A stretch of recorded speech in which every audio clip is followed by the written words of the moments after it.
My family and I moved here 23 years ago, almost to the day, and we started coming to the farmer's market the very next Saturday. So for the last 23 years, coming to the farmer's market on Saturday morning has been one of those events that I always look forward to. I've been coming to the farmer's market ever since we moved to Oak Ridge 32 years ago. 76. I'd say we've probably been shoppers since 76. I remember shopping at St. Mary's parking lot. Approximately 20 years. For 5 years. I've been coming for quite a few years. I can't really tell you how many, but at least 6 or 8 years. And I look forward to it every Saturday, every Wednesday. Every Saturday. I know they're open on Wednesdays, but we work, so generally we make that one of our weekly things, is to come on Saturdays. Well, this is my favorite place to be on Saturday mornings.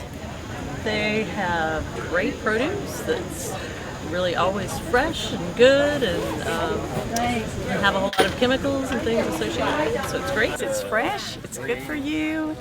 It's fresher. A lot of what you get at the grocery stores is shipped in from California. That's not necessarily bad, but it's not as good as local fresh stuff. All this was harvested yesterday, so you don't get any fresher than that. It's all grown and picked by us. There's no middleman. We grow it all, we pick it all. It's picked and sold to the customers within 24 hours of the time it's picked fresh off the tree or off the vine or whichever. We pick our produce the day before we come, so that's the best thing about it. It's all fresh. Buying locally, buying here, you're not going to get a tomato that can ship across country. You're going to get a tomato that ships this far, and you can take it to the house. My feature ain't never seen no cooler. See? They've never been in a cooler. They just come right straight off from the tree and right to the market. It's been a good season this year. We've had plenty of good dry weather. We had much rain.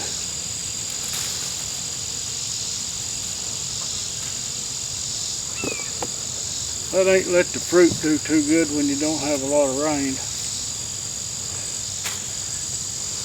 On the growth side, now it makes them a lot sweeter when you have a lot of sun and no rain.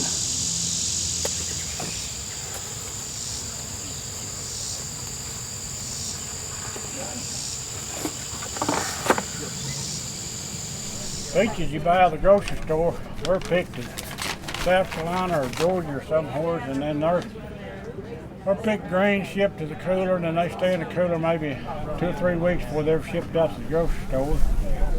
And that's why they just don't have the taste. You change for 24 a bag? Well, the grocery store, I mean, their main ticket is to get food.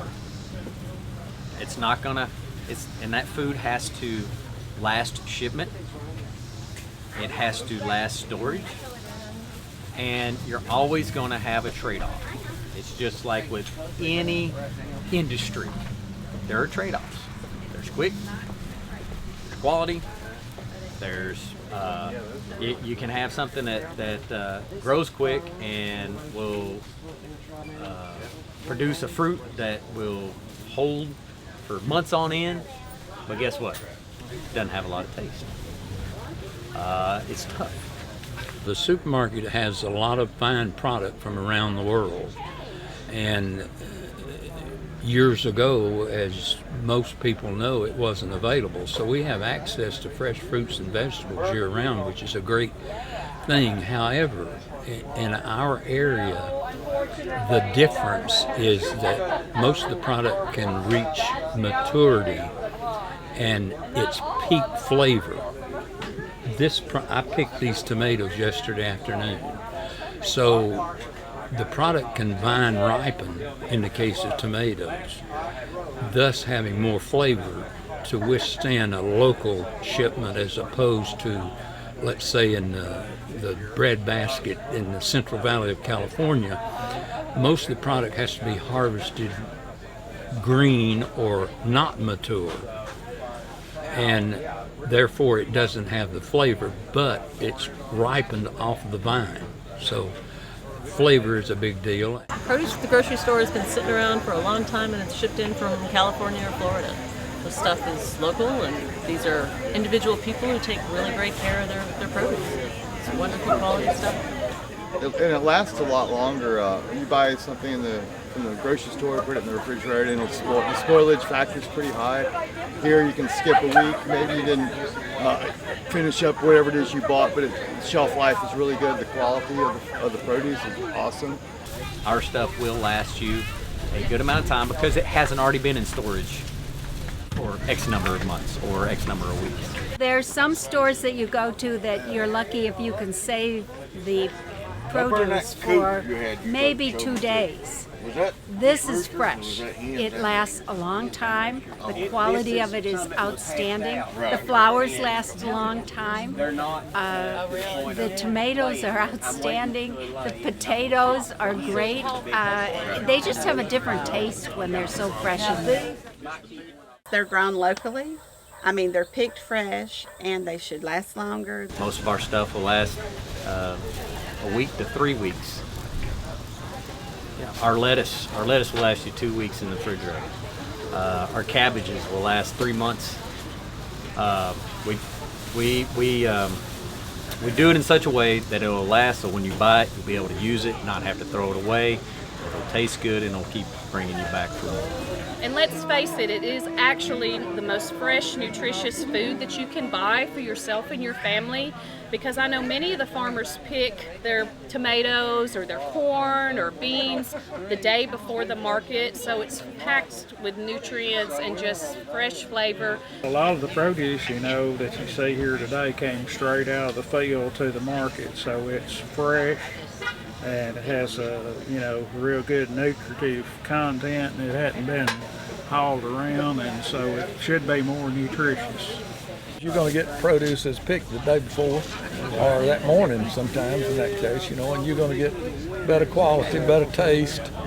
You want to provide the best quality because you're meeting the customer face to face. I'm not wholesaling it through a guy, not dealing with the customers. So as long as I've got top quality stuff, I'm comfortable with standing and telling the customers about it. We don't go in and just pick the grocery store. Just take watermelons, for instance. They go and just pick every watermelon in the field. We only pick the ripe ones. We go through, we'll pick the ripe ones today, go back through tomorrow, pick the ripe ones again. And we do the same thing with the peaches. We do the same thing with the tomatoes. No matter what we're growing, we do that. We do that same thing. So you're going to get much better quality here because the way we pick it.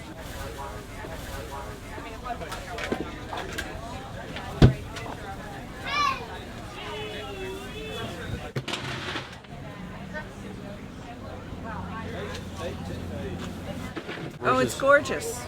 It's really gorgeous. It's got a flavor. It tastes great. It's really good. The produce is much, much, much better quality. Quality, quality, quality. It's always quality.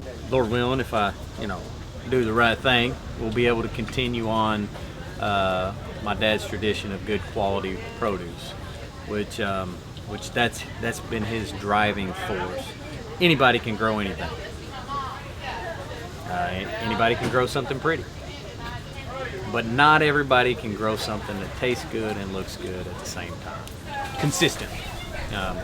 And that's what his whole force behind growing stuff is to grow good quality produce. That's our whole thing, is we're constantly striving for better quality. We'll do anything to get quality. We won't buy a tomato that's not going to taste good. We're not going to buy it because it grows more tomatoes, it makes more tomatoes. We're only going to buy it if it tastes good. Cull, basically that's what it is that we do. I don't know if you notice, I'm going through, this is what I have, we've got buggy beans.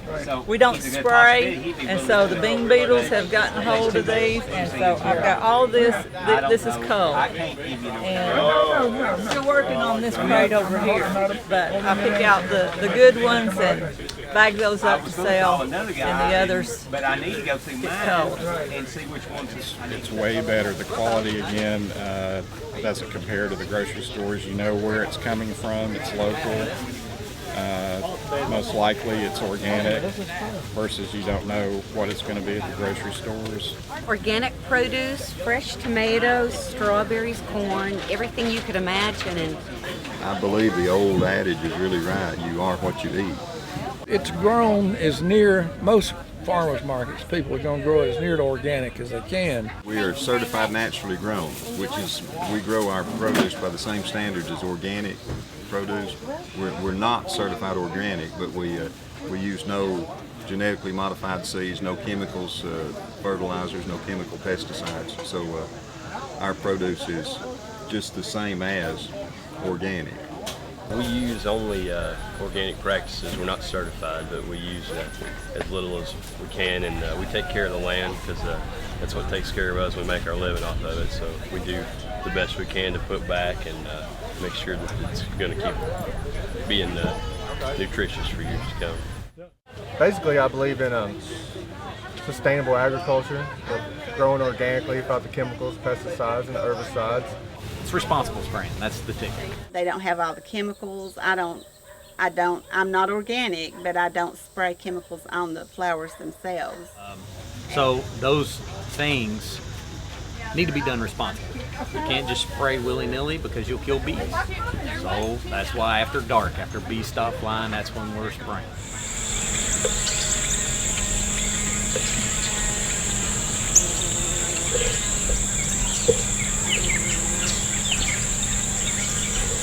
Most of the stuff we use will biodegrade overnight. I'd say 95%, 90% of what we use will biodegrade overnight. In other words, you put it on there this morning, you can come back and pick it this afternoon or in the morning. A lot of stuff we use is going to biodegrade.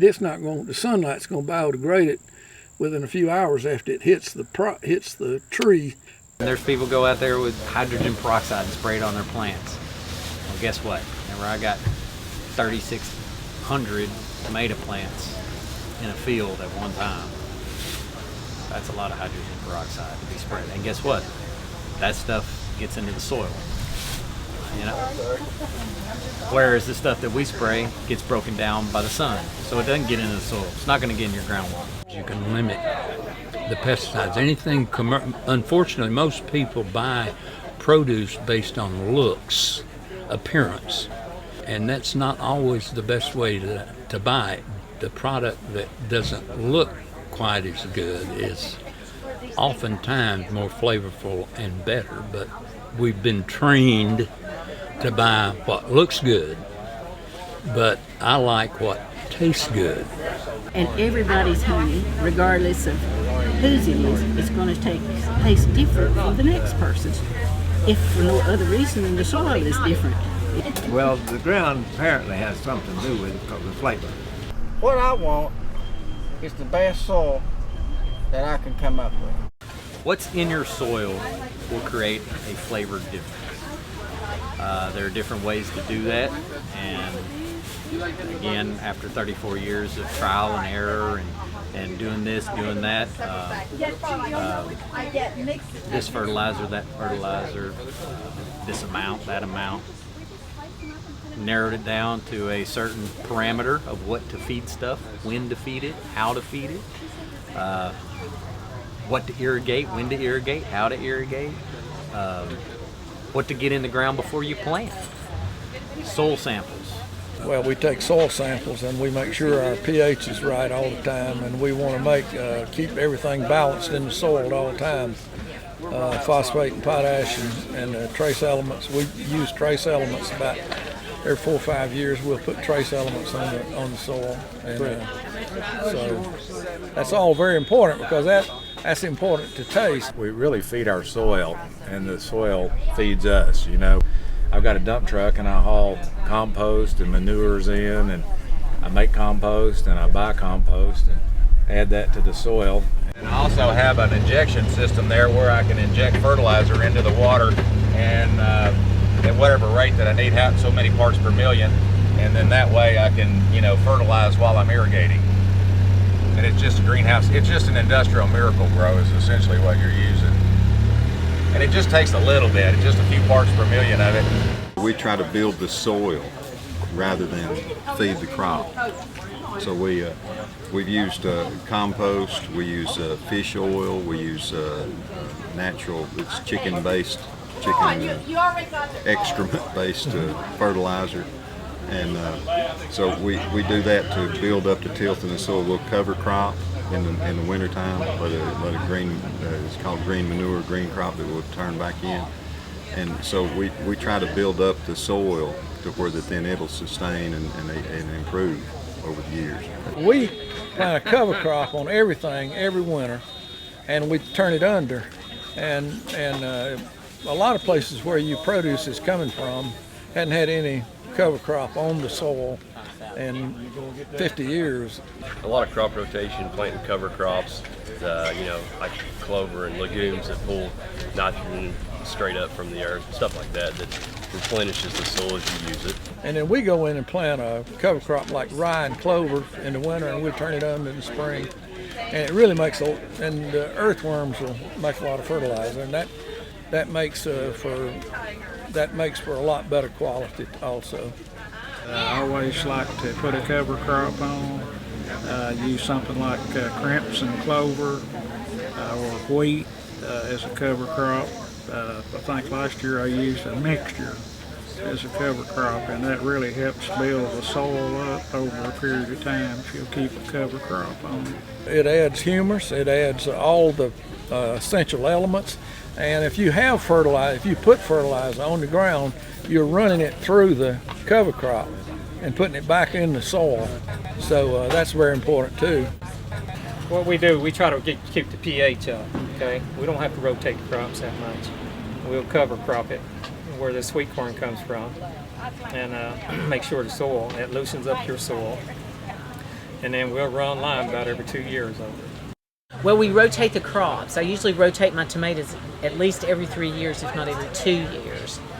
And then we turn new soil, and then I leave some soil fallow. I leave some fields fallow, which means just let them grow and not do anything on them for a year or two. So I'm always in crop rotation. We're always into crop rotations. I rotate my growing areas, thus leaving the larva behind and using an area that's been fallow for a number of years. So that's one of the natural ways of controlling. We succession plant, so if we have potatoes in one particular section, that's a root crop. Then we'll come back with a fruit crop after that, or like a lettuce or something that's above ground, and rotate back and forth. And that way, it gives the soil rest, and any pests that come after a root type crop will generally not come over after a legume or something like that. You're going to have to do pest management, insect management, and when I say pest, I'm talking rabbits, groundhogs, deer.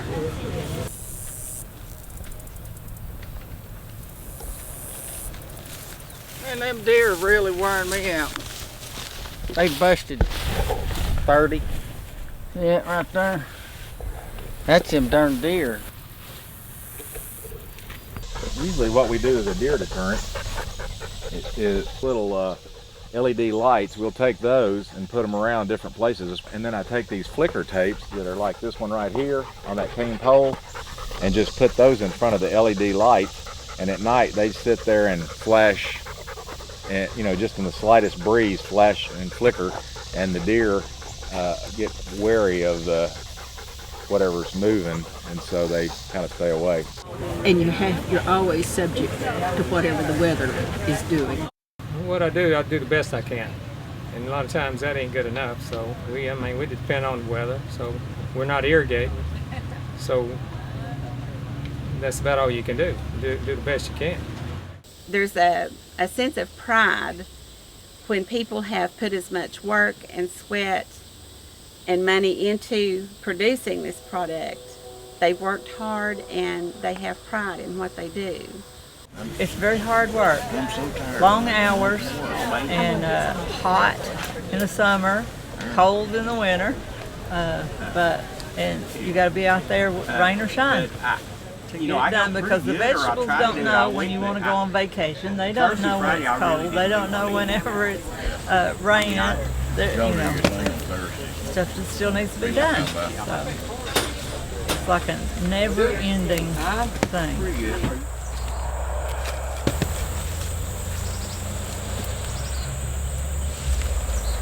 You start picking and cleaning and packaging whatever you're going to take the day before or the morning of or both, depending on whether it's a morning or afternoon market. We try to keep everything in this air-conditioned room because that helps extend the life. And these full nectarines, we picked those yesterday. As pears, we just started to pick pears. These are contenders. That's an old variety peach. And we're picking Albertas right now, which is one of the oldest peaches it's one of the oldest peaches we have in existence. Alberta was one of the first peaches they ever come up with. And that's all those are Albertas. Kelly's boxing up the last part of the blueberries. It's absolutely unbelievable the amount of time it takes to do it. Plus, you're going to have to plow ground. You're going to have to plant seeds. This is where all of our plants start. This tank right here is filled up with about 4 inches of warm water. That's at about 110 degrees. Well, no, not that quite. About 100 degrees. And then we put in these styrofoam trays that have cells in them. And we start our plants, we put growing mix in here and put an individual seed in each cell. So the plants all start out in these floating trays in warm water. And under this light bank here. Some plants need light to germinate, some don't. But we start them out floating on the water in these styrofoam trays. And then once they get a couple of real leaves on them, not their starter leaves, but a couple of real leaves, then we take them out and pull them out. So these trays also have little holes in the bottom that allow the water to go up at just the right rate. The capillary action takes them up and just keeps them watered automatically with the water that's in the tank. And once they get big enough to take them out of that, then we put them in little potting trays and set them over here, and then they just have a natural light. And we have to rotate them because they'll lean toward the sun, and then every day we flip them around and let them lean the other way.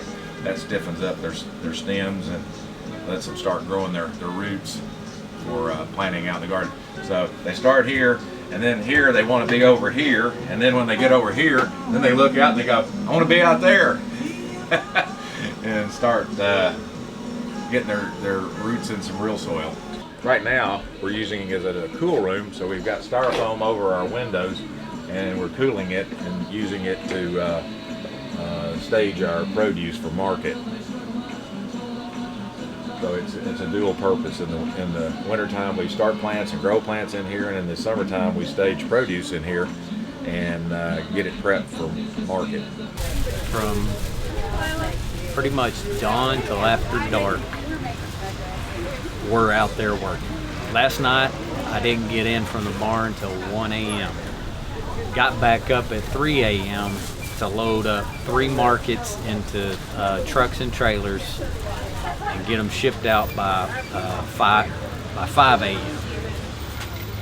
Dropped this one off, drove to Farragut, dropped one off, came back here to help out this market. So like I said, when there's a lot of work, there's a lot of work. The old timers said we work from can to can't. We get up early before daylight, and we're up till after dark, just about every day of the world. We'll take Sunday off. It's the Lord's Day. We'll take that off. But, other than that, it's a lot of times 18 and 20-hour days. Not every time, but a lot of This time of year, because right now we're trying to plant and we're harvesting, and weeds are epically growing. You can go out there from, in 1 week, weeds will grow from this tall to this tall. And that just right there breeds disease, breeds insects, causes issues with picking. So just trying to keep ahead is sometimes a very daunting task. I get up 5 every day, 5. I wouldn't get up at 5:30 in the morning for a lot of things, but I do for this. You just don't know the work that's gone into it to find a quality, good tasting product that will last you. The stuff you see represented here, say we got 20 varieties of tomatoes, that represents probably 300 varieties tested. Can you have some?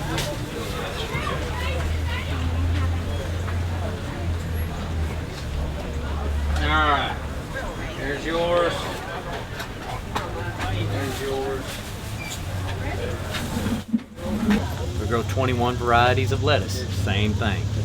300 varieties tested. Yesterday I brought produce in from 8 o'clock to 3 o'clock in the basement, grading it out.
Both cases have been discussed. There, you got a good shot.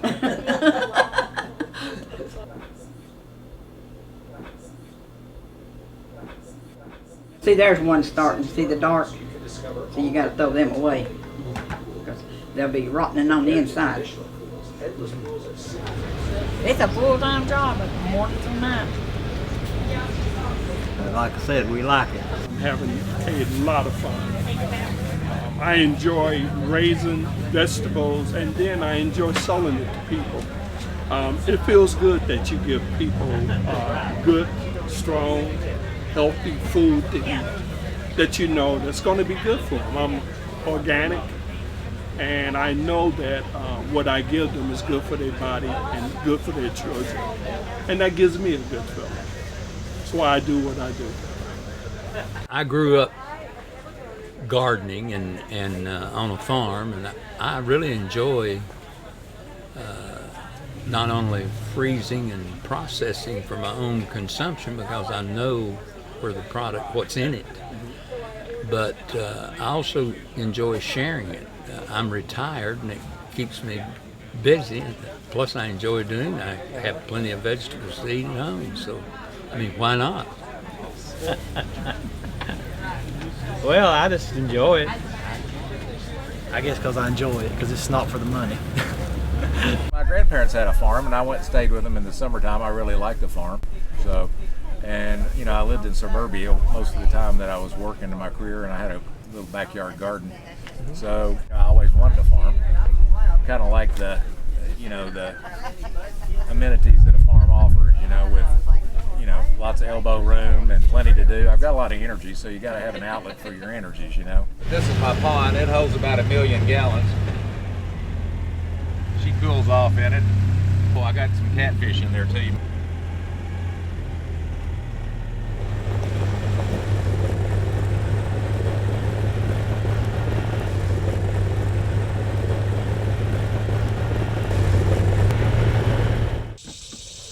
Come on, goats. It's tomato time. Yeah. Come get some tomatoes. Corn.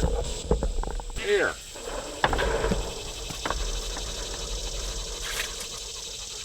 Sweet corn.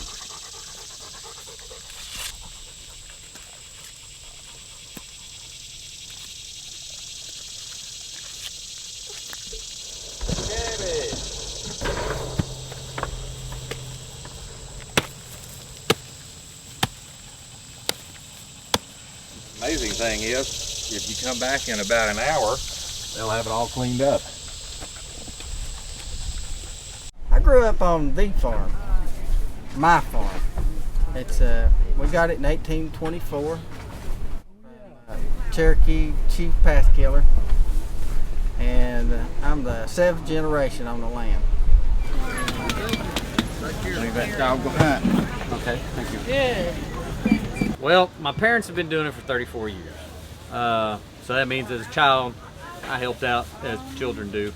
I'm a 3rd generation farmer, and my family's just always done it, and I just kind of fell right in the shoes. We came here when I was a little kid. Dad used to come out here and we'd stand on the back of the truck and sell corn. This is probably our 4th year, but we used to come when it was over at when I was just in high school.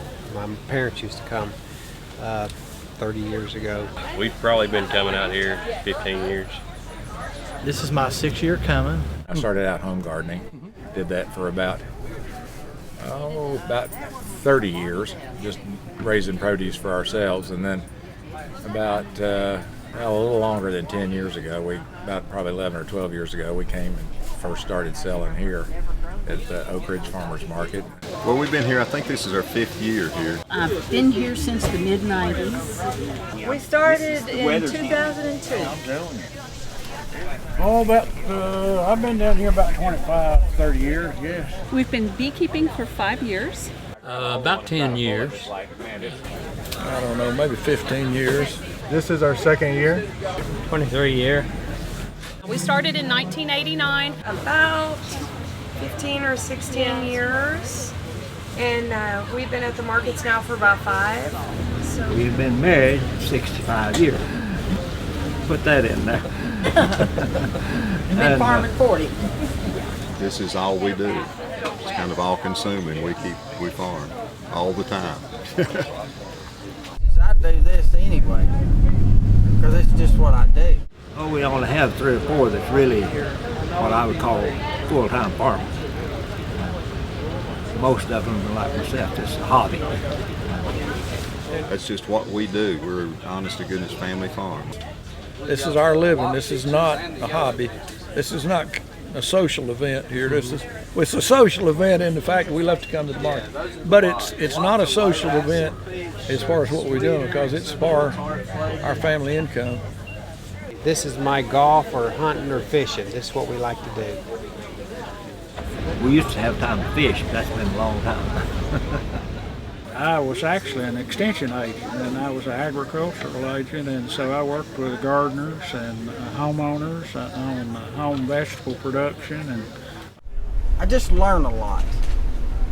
Every time I plant a crop of tomatoes or watermelons or whatever it might be, I'm going to have to learn not just that crop, but the soil conditions, what kind of bugs, and it's all just a super examination of nature incarnate. It brings you to the land and to the farmers, so you meet the people that actually work our farms around Oak Ridge here, and so you meet the people that are growing the produce, and you can find out about their lives, and you can find out about their farming methods, the type of varieties they grow. Yeah, they're all 10, yeah. Variety and diversity of products, heritage green beans of 6 or 8 different kinds, same with potatoes and tomatoes. varieties that you will never see in a grocery store because they're perishable in some way. So completely different flavors from what you find in the grocery. Right now I love the tomatoes, cucumbers, the onions, the potatoes. I mean, it just goes on and on. It doesn't end. There's fruit, there's peaches, there's everything. It's great. Look how much produce there is here. You could just get anything you want. Lots of different kinds of vegetables, squash, peppers, tomatoes, corn, eggplant, okra. We have peaches and some cantaloupes and blueberries, and then you go down and you got 4 or 5 different varieties of tomatoes, tomatillas, eggplants, peppers, your greens, corn, beans, squash. We grow a full line. We do over 100 different varieties of things throughout the year.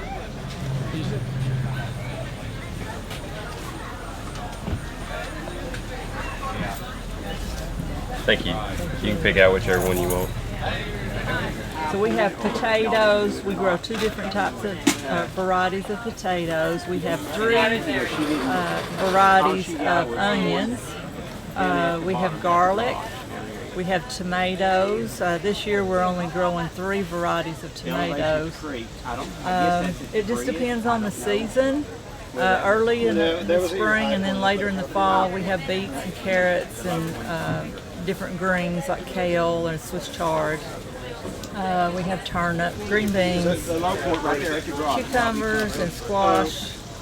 It's a lot of different stuff. And sometimes flowers, which you see today. Well, grow Red Haven, Bisco, Wimbro, Plum Peach, and Alberta, Georgia Belle.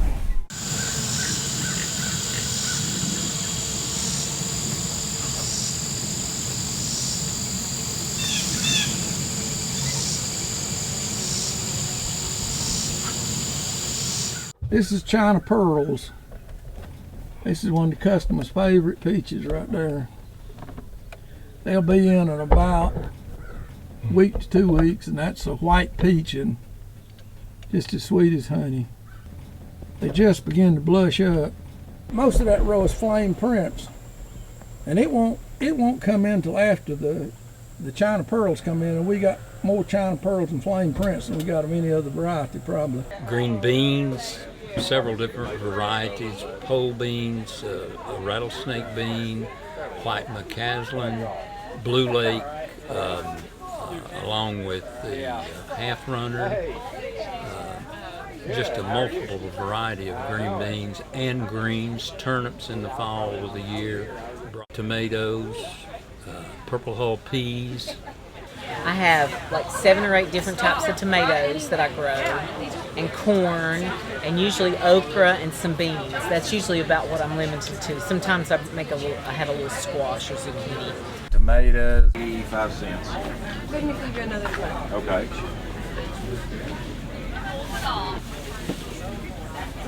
How much do we have, $1? We grow herbs. We have garlic.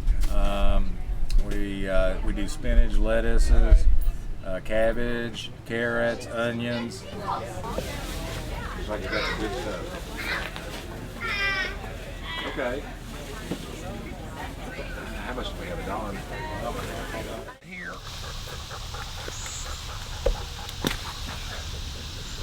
There's a nice one. There's a couple of nice bell peppers.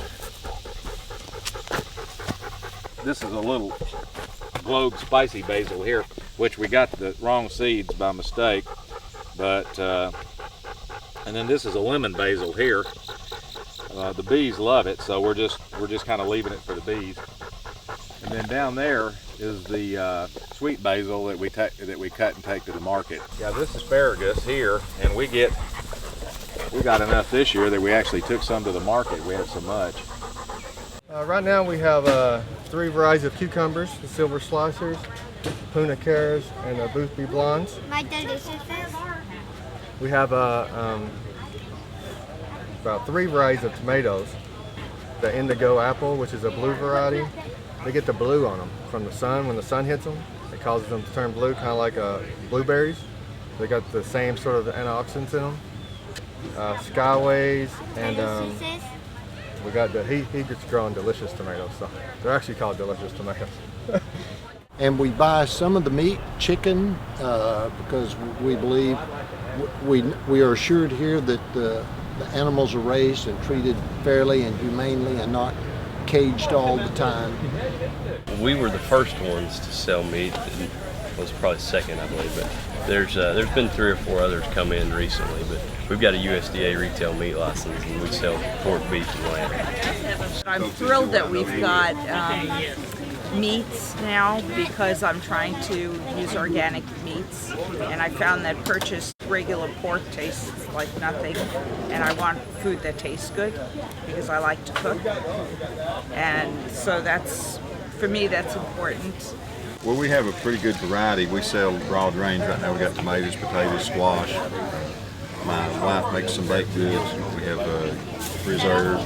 We also raise pastured poultry and forest-raised pork. So we've got, as I'm kind of fond of saying, we try to scratch people wherever they're itching. A couple different kinds of heirloom tomatoes. We're carrying aroma tomato, a yellow tomato, a red tomato. We carry cabbage, zucchini, yellow crookneck squash, bell peppers, jalapenos, tomatillo tomatoes or husk tomato, something you make green salsa out of. We carry a couple different kinds of sweet corn, white and bicolor. We carry 2 different kinds of green beans this year. We've got a white half runner and a stringless provider, dark seed provider. We're carrying a field pea, a black-eyed, and a pink-eyed pea.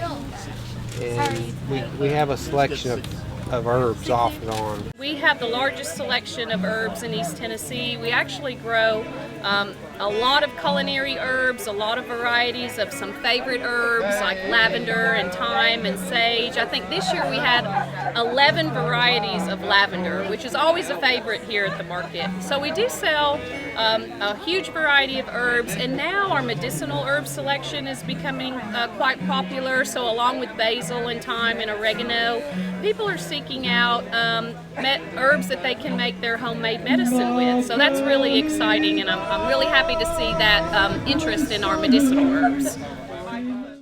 I grow plants and I grow cut flowers.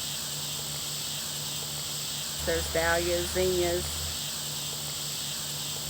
gomphrena, tuberoses, celosia, HYRU red number 2. Celosia cristata, or coxcomb, is the common name.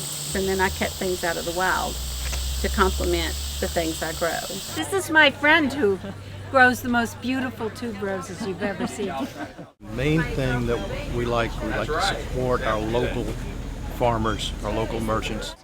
And you're supporting people in your local community. And they're really nice people, did I mention that? If you buy from directly from the farmers, you're helping support local business, local community, and also helping the farmers themselves, the people who are coming out and working in the fields and then selling directly to the customers. They got a chance to get local stuff that's healthier for them and support, your local economy and your farmers. Yeah, locavore. Some people don't know that one, but it's a made-up term. You buy your food and produce from local producers as much as possible. Again, to support them, support the community. Because it keeps the money local, for one thing. Local, and you get better quality I don't want to and take the thrill fresher away from it, produce. but you bite into it, it's pretty succulent. But give it a bite. I just think it's a better idea to support your neighbors. This market supports the person who produced the food, not anyone in between. It's about quality, taste, availability of local. It not only supports local farmers, small local farmers, but it also ensures availability of fresh vegetables, which I haven't had any complaints from anybody. Most people who shop the farmers market enjoy it and like the product. They're my community. They're local. I'm supporting my local people, and that's important to me. I really enjoy meeting the people who grow it or who care for the animals they turn into meat, and having a connection with people and soil and what comes forth from their labor is really meaningful to me. And to know that I'm supporting the local economy. This is my hometown, and I try to do that every opportunity I get. And I thank them, because I'm grateful. Fabulous people whom I trust completely to be standing behind the quality and purity of their products. You know, it's just a great way to support your community and have a good time. So it's a no-brainer to me. To me, knowing your farmer is very important. And if you have questions about a product, you can ask the person who grew it, and you get the answer right then and there. Everybody at this organization at Farm grows everything they sell.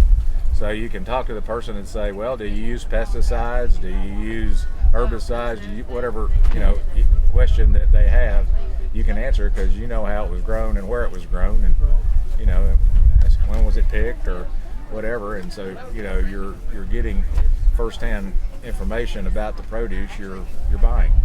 We're not going to sell you anything that we think it wouldn't feed our own family. So, and most people in the market are that way. I eat most of the uglies when I'm processing them. While we're cleaning them up to package and bring. If there's something that's not market grade, I just cut the top off and eat it for breakfast or lunch or whatever, And so that way I get it. And I even tell the people that are working with us to sample the blackberries, sample the tomatoes, and so you know what they taste like, so that if they come to the market, they can tell people which ones are acid, which ones are sweet, and they have a working knowledge of it. I don't sell anything to anybody that I wouldn't want to eat personally and spend my hard-earned money on, For one thing, I have a trust with the people that are here, that they've grown good quality vegetables, that I know where they came from. Making relationships with customers. See, we've been at it for 15, 20 years, so I mean, you build up customers. They know you, they come back to you, they know what you're going to offer each and every time. It's much more satisfying.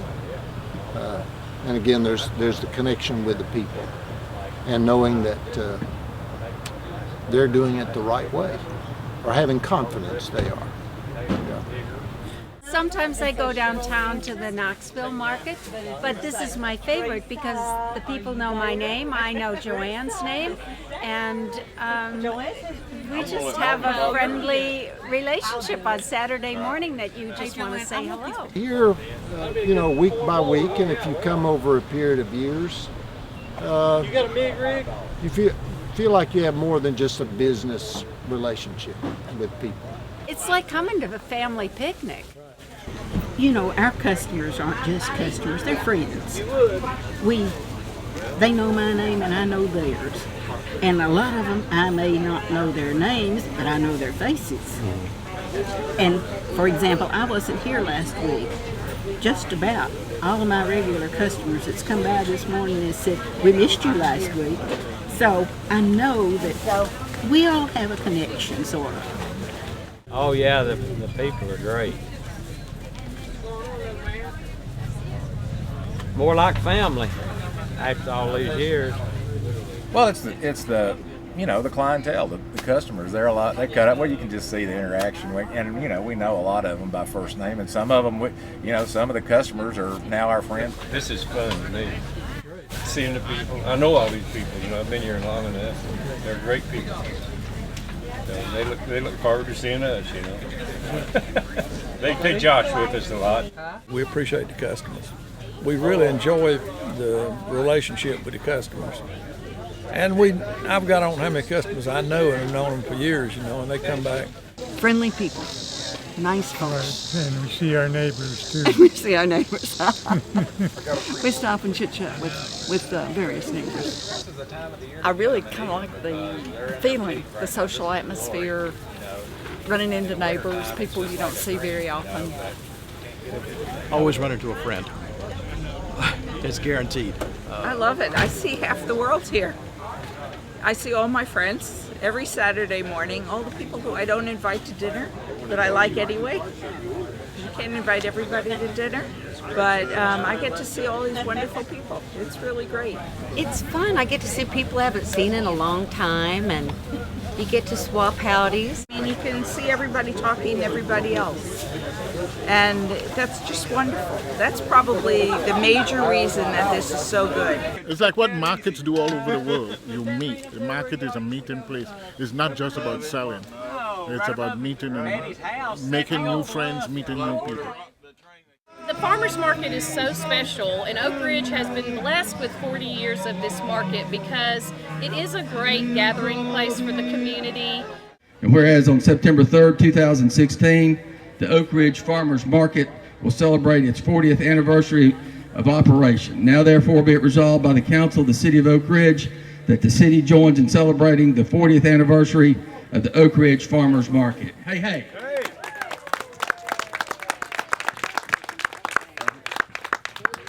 I'm a member of the farm organization, Association for Retail Marketing.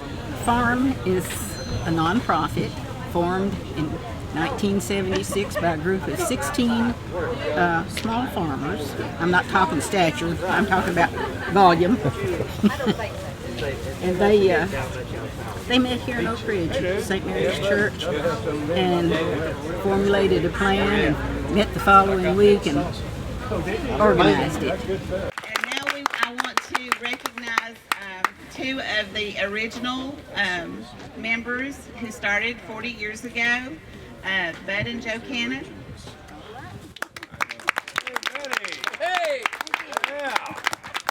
And Julian Hopper is another vendor who's been here since the beginning. There was an ad in the classified paper that wanted gardeners and farmers for surplus vegetables. So I called them. I thought, I'm not a farmer, I'm a gardener, and I do have extra produce. We want to talk to them. So that's what started it. It was two college students from Vanderbilt. No, one's from Vanderbilt, one's from UT. And they were starting this project to help farmers and gardeners sell produce. The organization was organized in 1976 to provide a place for farmers and gardeners to sell their product, and we try to give everybody opportunity that fits within the guidelines. We do have guidelines that we go by. For example, safety measures, labeling rules. We don't get things trucked in from Florida, for example, the fruits and vegetables. They're all locally grown. Same with our honey. One of the good things about this market versus many of them, and this organization is they, come on in, honey, is they police their vendors. So everything that they check, you get checked. Make sure that you're growing it and not buying it. If you come to this market, you sign a waiver saying that you grow everything. They come out and inspect your farm. So anything that's sold here is supposed to be grown by the farmer. There's no buying and reselling. It's all what the person's grown. You're checked every other year, and you're checked as you become a member. See, our market, when somebody applies for membership, we go out and inspect to be sure that they're bringing what they're growing. And then we re-inspect, just routinely every year too. Not all vendors, just a percentage. So we are kind of got our finger on the pulse of what's going on. You have to grow what you sell, and there's a lot more regulations now state-wise that we didn't used to have in regards to the food and whatever. And with inspections, we have to make sure everybody, like I sell plants, I have to have my greenhouse permit. Anything that's required by the state of Tennessee, we have to go by within the law. You know, if we've been operating for 40 years, we must be doing something right. There is no other market statewide that has been continuously operating 40 years. Just us. Every day is a great day in Oak Ridge, but certainly today, as we celebrate the 40th anniversary of the Farmers Market, is even better. And so we would just invite all of our friends and neighbors and surrounding communities to come and visit Oak Ridge. It's one of my top 5 reasons for living in Oak Ridge. That's all I have. Is that they're missing a gem if they don't come here, and they don't get to know the Joannes of the world. They really are missing that. It's like a very special part of our community of Oak Ridge. It makes me feel like I'm a part of that community, and my community cares about each other. They're missing something. I don't know if I have today, but almost every week I get folks that come by and say, I didn't even know this place was here. It's important for folks to know that there's things like this. It's kind of it's not everywhere, but folks need to know that there's all of us that put our life into this are here trying to help them. So you just need to come by and see us. A lot of people don't realize there's stuff here, throughout the whole season. We start coming in April, and we're here from April through, a lot of people through November. If you haven't been to a farmer's market, grab your market basket, grab your grocery bag, and bring the kids, because it's a great educational opportunity for the kids, and you will find things at the market that you will not find in any grocery store or anywhere else. And so it's a great educational opportunity for the whole family. So if you haven't been, come and meet people, meet the farmers, and you will have lifelong friends. If you haven't been to the farmers market, I would certainly recommend that you try it and taste the difference, because there is such a difference that most people, until they try some of the product, can't imagine the difference. It's just a great organization. It's a great time, fellowship, and also being able to buy the best and freshest farm products in East Tennessee. Doesn't get any better than this.